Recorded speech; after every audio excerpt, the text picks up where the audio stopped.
এই গাছটাতে না এরকম পোকা ধরেছে। এই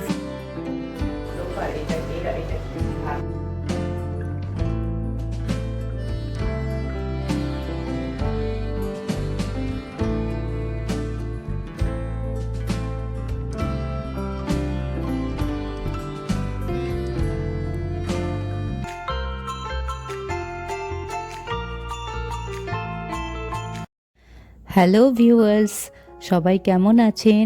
আশা করছি খুবই ভালো আছেন, সুস্থ আছেন। আমরাও ভালো আছি। আমার আরও একটা নতুন ভিডিওতে আপনাদেরকে অনেক অনেক স্বাগত। আর এখান থেকেই ব্লগটা স্টার্ট করছি, আপনারা দেখতে থাকুন, আশা করছি ভালো গাছটাতে না লাগবে। এরকম পোকা ধরেছে। এই ফুল ঝরে ঝরে পড়ে যাচ্ছে, দেখতে পাচ্ছেন। এইটার কি ওষুধ আছে কি জানি। গাছটাকে বাঁচাতে হবে, নাহলে মেরে ফেলবে গাছটাকে পোকাগুলো।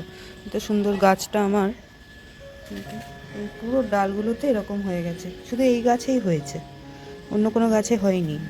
এটা দেখি কি ওষুধ পাওয়া যায়, যাবো দোকানে। সকালবেলা না এখন দেখি একটু একটু করে কুয়াশা দেখা দিচ্ছে। এত তাড়াতাড়ি এরকম মানে কুয়াশা দেখতে পাবো আমি ভাবিনি। মানে এই বছর তো বৃষ্টি প্রচুর হয়েছে না, যে কারণে আমার মনে হচ্ছে ঠান্ডাটাও পড়বে ভালোই। যাই হোক, এখনও তো সেইভাবে ঠান্ডা পড়েনি, কিন্তু সকালের দিকে বেশ ঠান্ডা ঠান্ডাই লাগে। আপনাদের বলেছিলাম না কোন হাতা হাতা কিনেছি, লোকার এটা এটা কিনেছি হাতের জন্য। তো রোববার দিন যে বেরিয়েছিলাম, তো হাতা কিনেছিলাম বলছিলাম, তো সেই হাতাটাই আপনাদের দেখালাম। তো এদিকে দেখছেন আমার ভাত অলমোস্ট হয়ে গেছে, আর ডালও আমি পাশে বসিয়ে রেখেছি, ডাল হচ্ছে। তো ভাতের মাঠটা এখন গেলে নিচ্ছি, এরপর আমি মাছ করব। আর ভাতে আমি উচ্ছে আর আলু দিয়েছি, তো সেটার মাখা করে নেব একরকম, মানে আলু সেদ্ধর মতন যেরকম করি না, ওরকম টাইপের আলু উচ্ছে মিশিয়ে একটা মাখা করব। তো এই থাকছে আজকের খাওয়া দাওয়া। আর এদিকে দেখছেন ডালে আমি পটল দিয়েছি, এটা আমার মেয়ে ন্যান্সির জন্য, আর একটু শিম দিয়েছি। আর এদিকে দেখছেন আমি টেবিলটা মুছে নিচ্ছি, তার কারণ হচ্ছে ওই সকালবেলা একবারও মোছা হয়নি টেবিলটা, আর খাওয়ার জিনিসগুলো এখানে রাখবো এনে এনে, তো আগে থেকেই মুছে রাখলে ভালো হয়। এখন ভাত আর ডালটা এখানে রেখে দেবো, এরপর বাকি রান্নাগুলো রাখবো এক এক করে। সকালবেলা যেহেতু আজ আমি অনেকটাই ঠান্ডা ফিল করছিলাম, তো আমি ভাবলাম যে একটা ভালো ভারী ফুল হাতার কিছু পরি, সেই কারণে এই ড্রেসটা পরেছি। এটা যেহেতু হাতাটা একটু বড়, তাই। তো এদিকে আমি তেলাপিয়া মাছ ভেজে নিচ্ছি, আর আমার হাজব্যান্ড তেলাপিয়া মাছের ভাজা খেতেই বেশি ভালোবাসে, আর আমি ভালোবাসি ওই পেঁয়াজ দিয়ে তেলাপিয়া মাছের ঝাল করলে। তো আমি নিজের জন্য ঝাল করছি, আর আমার হাজব্যান্ড ভাজা ফর্মটাই বেশি ভালোবাসে, সেই কারণে ও বলল আমার জন্য ঝাল বা ঝোল কিছু করো না, আমাকে ডাল দিয়ে মাছ ভাজা দেবে, আমি ওটাই খাবো। তো সেই কারণে আমি ওর জন্য মাছ ভেজে রেখেছি, আর আমার জন্য তেলাপিয়া মাছের ঝাল করছি। ন্যান্সিকে এই মাছ আমি খেতে দিই না, সেই কারণে ন্যান্সিকে আমি দিচ্ছি না। ওর জন্য রুই মাছ আনা হবে তাই। আর ওর জন্য অলরেডি একটা ডিম সেদ্ধ দিয়ে রেখেছি, তো সেই ডিমটা আমি পরে ওকে দুপুরের দিকে যখন খাবার খাবে তখন ডিমটা ছাড়িয়ে দেব। এখন দিচ্ছি না ব্রেকফাস্টে নর্মালি ডাল ভাত যেরকম থাকে আলু দিয়ে খাবে। তো যাই হোক, এদিকে দেখছেন আমি হাজব্যান্ডকে খেতে দিয়ে দিয়েছি, আর এরপর ওর টিফিনটাও আমি প্যাক করে দিচ্ছি। তো ও খেয়ে ওই টিফিন নিয়ে অফিস বেরোবে। তারপরে আমি একটু চা খাবো, কারণ আমার না চা খাওয়া এখনও হয়নি, অনেকক্ষণ তো হয়ে যায়। আমি চা খাই না, কারণ মাসিমা আসবেন, ওনার সঙ্গে বসেই খাবো ভাবছি। তো এটা রোজই আমি একসঙ্গেই খাই বলে কোনো কোনো দিন ইচ্ছে করে সকালের দিকে একটু চা খেতে, তাই মাঝে মধ্যে একা খেয়ে নিই করে। তো যাই হোক, এখন দেখছেন আমি ওই তেলাপিয়া মাছের ঝালটা করছি। আমার হাজব্যান্ড অলরেডি অফিস বেরিয়ে গেছে, তো ও বলেছিল যে আমি বেরিয়ে গেলে তারপর তুমি বাকি রান্নাটা সেরে নিও, তো সেই কারণে। আর এদিকে দেখছেন আমার রান্না কমপ্লিট, এখন আমি চা করে নিচ্ছি, যেটা ভেরি ভেরি ইম্পর্ট্যান্ট, খেতে তো হবেই। চা ছাড়া তো দিন যেন স্টার্টই হয় না, শরীরে যেন কোনো ফুর্তিই পাওয়া যায় না, তাই না? চা হচ্ছে মাস্ট। আর সকালে আর বিকেলে আমি দুধ চা খাই। আগে তো 3-4 বার হয়ে যেত দুধ চা, এখন তো অনেক কমিয়ে দিয়েছি হেলথের কথা ভেবে। তো যাই হোক, ভাবলাম যে ব্রেকফাস্টটাও এখনই সেরে নিই, কারণ কি পরে চা খাওয়ার অনেকক্ষণ পর যখন ব্রেকফাস্ট করি অনেকটা লেট হয়ে যেতে পারে।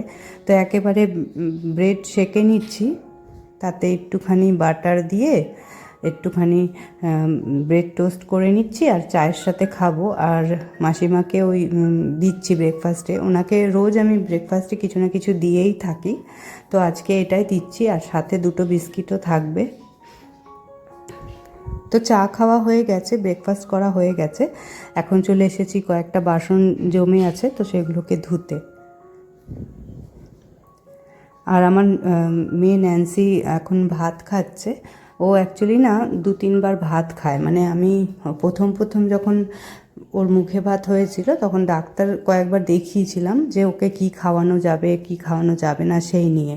তো ডাক্তার তখনই আমাকে বলেছিলেন যে বাচ্চাদেরকে যত ভাত খাওয়ানো যায় ততই ভালো, মানে দিনের বেলা, রাতে না। তো ওকে যদি 2বারও ভাত খাওয়াই সেটা অনেক ভালো ওর জন্য। কোনো সময় অন্য সবজি দিয়ে, কোনো সময় আরেকবার যখন খাবে তখন অন্য কিছু সবজি মিশিয়ে এরকমভাবে। আর মুসুর ডাল তো খুবই ভালো বাচ্চাদের জন্য, তো সেই কারণে আমি এইগুলো ফলো করে চলি। তো সকালবেলা ওর একবার ভাত খাওয়া হয়ে যায় ব্রেকফাস্টে, তারপর একেবারে দুপুরবেলা একবার খেয়ে নেয়। আর মাঝে যদি খিদে পায় তখন ওই ওটস টোটস বা কোনো দিন সুজি বা কোনো দিন সাবু এইসব করে খাওয়াই। আরও কয়েকটা খাবার রয়েছে অপশানে। আপনারা যদি ন্যান্সির পার্টিকুলার কোনো খাওয়া দাওয়ার ভিডিও দেখতে চান তাহলে আমাকে জানাবেন কমেন্টের মাধ্যমে, আমি অবশ্যই সেটা শেয়ার করার চেষ্টা করব। আর আজকের দিনটা হচ্ছে মঙ্গলবার, তো মঙ্গলবারের ভিডিও মানে ওই 4 নভেম্বর আর কি, 4 নভেম্বরের ভিডিওটা আপনাদের সঙ্গে এখন শেয়ার করছি। এই জলের জাগটা দেখছেন, এটা মাঝে মধ্যে আমি এরকম মেজে ঘষে রাখি, কারণ এতে না ওই আমাদের ড্রিঙ্কিং ওয়াটার যে রয়েছে মানে খাবারের জলটা ওইটা ভরি, এটা দিয়ে না বোতলে ভরতেও সুবিধে হয়, সেই কারণে এটা আমি রান্নাবান্নাতেও ব্যবহার করি। আগে তো ওই আপনারা আমার আগের পুরনো ব্লগে দেখেছেন যে আগে আমি টাইম কলের জল নিচ থেকে নিয়ে আসতাম, কিন্তু ওই যেদিন থেকে এই অ্যাকোয়াগার্ডটা লাগিয়েছি এটা আনাটা বন্ধ করে দিয়েছি। এখন অ্যাকোয়াগার্ড যে জল দিয়েই পুরো রান্নাটা আমাদের হয়, তো এইভাবেই চলি আর কি। এখন ভালো জলটা এখন ব্যবহার করছি, অ্যাকোয়াগার্ডের খুবই ভালো জল, মানে আমি খেয়ে বুঝতে পারছি।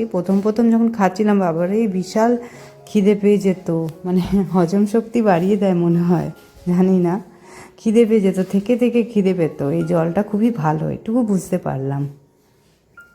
আগে আমরা কেনা জল খেতাম, তো এখন আর কিনতে হয় না। তো এটা ধুয়ে ভালো করে তারপর খাবারের জল ভরে রাখবো। আর যখন এটা ঢাকনা দিয়ে আটকাবো না, তখন ঢাকনার যে কভার করা জায়গাটা ওটা দিয়ে আটকাবো, যেহেতু এখন আর ইউজ হবে না তাই এটা পুরোপুরি প্যাক করে রাখছি, পুরোপুরি বন্ধ রাখবো। আর যখন ইউজ করি তখন ওই ঢাকনাটা হালকা যে প্যাসেজ থাকে খোলা মুখটা ওটা খুলে রাখি। তো আমি আগের দিন একটু সন্ধ্যের দিকে বেরিয়েছিলাম, তো কয়েকটা সবজি কিনেছিলাম, কারণ এই সপ্তাহে আমি যেহেতু ডাক্তারখানায় গেছিলাম রোববার দিন, তো সেই দিন সবজি বাজার করা হয়নি, আমার হাজব্যান্ড আর বেরোয়নি, আমি শুধু বেরিয়েছিলাম যেই কারণে। তো আমি আগের দিন সবজিগুলো নিয়ে আসলাম অন্য একটা জায়গা থেকে, যেখান থেকে আমরা সন্ধেবেলা সবজি কিনি সেখান থেকেই এনেছি। তো সেগুলো না গোছানো হয়নি, তো ভাবলাম আজকে এখনই গুছিয়ে নিই, কারণ এখন তো ঘরটার মুছে আমি স্নান করে পুজো দেব, তো সেই কারণে ঘরটা একটু গোছানো গাছানো থাকলে ভালো লাগে। তো সেই কারণেই আমি সবজিগুলো সব সেটেল করে দিচ্ছি। আমার আগের দিনের ভিডিওতে, মানে 2 দিন আগের ভিডিওতে হোম ট্রাভেল ডায়েরি থেকে একজন কমেন্ট করেছিলেন, খুব ভালো লাগলো ভিডিওটা, তো আপনাকে জানাই অনেক অনেক ধন্যবাদ, থ্যাংক ইউ সো মাচ। তারপর হোম ডায়েরিজ থেকে একজন জানিয়েছেন যে খুব সুন্দর হয়েছে ভিডিওটা, তো খুব ভালো লাগলো শুনে, থ্যাংক ইউ সো মাচ। আর সোমা অর্ণিকা আইডি থেকে একজন কমেন্ট করেছে খুব সুন্দর হয়েছে ভিডিওটা, তো thank you so much dear. আপনারা এইভাবেই আমার ভিডিওতে কমেন্ট বা লাইক করবেন। আর যদি সাবস্ক্রাইব না করে থাকেন তাহলে প্লিজ সাবস্ক্রাইব করে আমার পাশে থাকবেন। আপনারা যদি লাইক কমেন্ট করেন এতে আমার ভেতরে একরকম মোটিভেশন জাগে, মানে আমার আরও ভালো ভালো ভিডিও দেওয়ার ইচ্ছাটা আরও বেড়ে যায়। তো সেই কারণে আমি খুব বেশি এনকারেজ হই। তো প্লিজ এটা অবশ্যই করবেন। আর আমার চ্যানেলটাকে অবশ্যই সাবস্ক্রাইব করে আমার পাশে থাকবেন। আর এদিকে দেখছেন আমি ছোট ঘরটার বিছানাটা গুছিয়ে নিলাম, দিয়ে আমি এটা ভালো করে ঝেড়ে নিচ্ছি। বড় ঘরেরটা অলরেডি তো ঝাড়া হয়ে গেছে, ভালো করে গোছানো হয়ে গেছে, সেই কারণে তো আমি এখন এটা গুছিয়ে নিচ্ছি আর ঘরটা সুন্দর করে মুছে নিচ্ছি। দিয়ে তারপর স্নান করব, কয়েকটা জামা কাপড় রয়েছে সেগুলো কাচবো, দিয়ে ওগুলো মেলে আবার পুজোও দিতে হবে।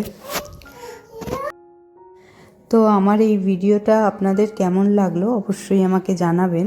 যদি ভালো লেগে থাকে অবশ্যই একটা লাইক করে দেবেন। আর যেই বন্ধুরা এখনও নতুন আমার চ্যানেলটাকে সাবস্ক্রাইব করেননি তারা প্লিজ সাবস্ক্রাইব করে দেবেন আর আমার পাশে থাকবেন। তো এদিকে আমার ঘর মোছা অলমোস্ট হয়ে গেছে, এরপর আমি স্নানে ঢুকবো। তারপর আমি যেহেতু পুজোর ভিডিও রোজই শেয়ার করি তাই আজকে আর শেয়ার করলাম না। আমি পুজো করার পর একটুখানি মন্ত্র পাঠ করি, হনুমান চালিসা পড়ি, তো সেটাই এখন পড়ছি। আর এমনিও আজ মঙ্গলবার তাই বিশেষ করে পড়ছি। তো আবার দেখা হবে নেক্সট ব্লগে। ভালো থাকবেন, সুস্থ থাকবেন। Take care of your selves.